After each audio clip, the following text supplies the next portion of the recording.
Worcestershire sauce. All those pronunciations are acceptable, as are the endless ways to use this condiment. From flavoring beef recipes and salad dressings, to joining tomato juice and vodka in a Bloody Mary.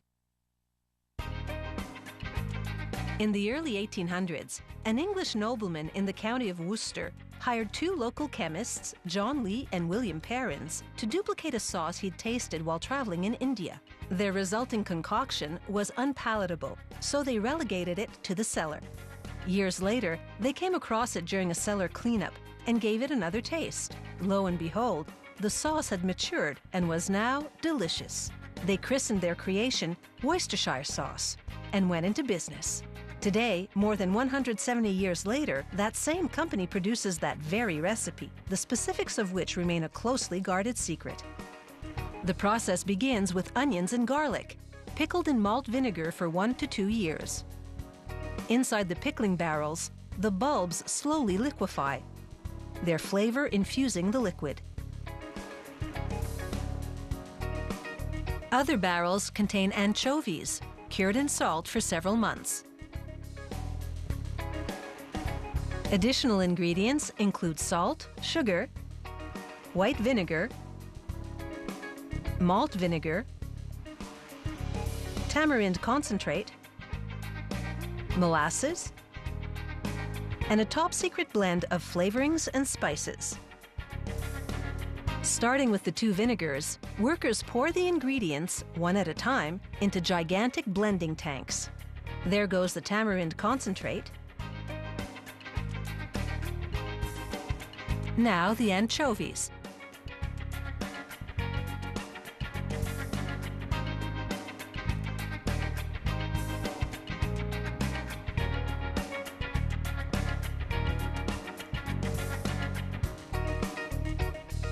The ingredient proportions are top secret, as is the prescribed mixing time between ingredients. Now the pickled onions and garlic,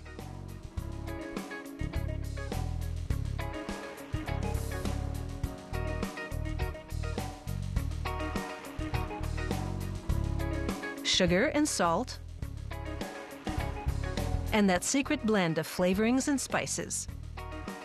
Next, they pump the mixture into maturation tanks. There, over the course of several months, the ingredients age and interact with each other, undergoing complex changes in their natural chemistry, which produce the sauce's distinctive flavor. Agitators rotate intermittently to keep the ingredients well blended. The sauce then goes through a sieve, then through a press, followed by another cycle of blending and straining. The sauce is a smooth liquid by the time it progresses to the next phase, pasteurization. This process heats the sauce to kill off organisms, ensuring optimal flavor for at least 18 months. The sauce needs no artificial preservatives whatsoever because the vinegars it contains are natural antimicrobial agents. The bottling process is entirely automated. The factory produces different formats. This one is modeled after the original bottle from the 1830s. The machinery closes each bottle with a one-piece plastic flip-top cap.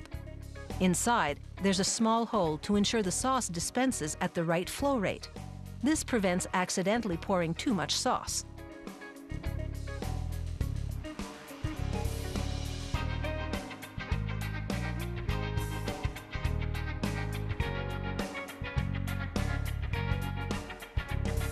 As each bottle enters the labeling machine, an arm descends onto the cap.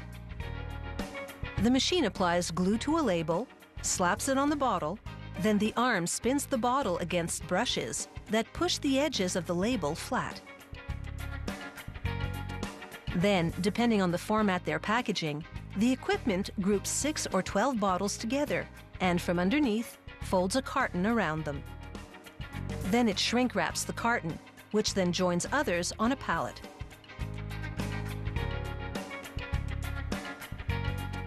The production process and recipe have remained essentially the same since Worcestershire sauce was first bottled in 1835.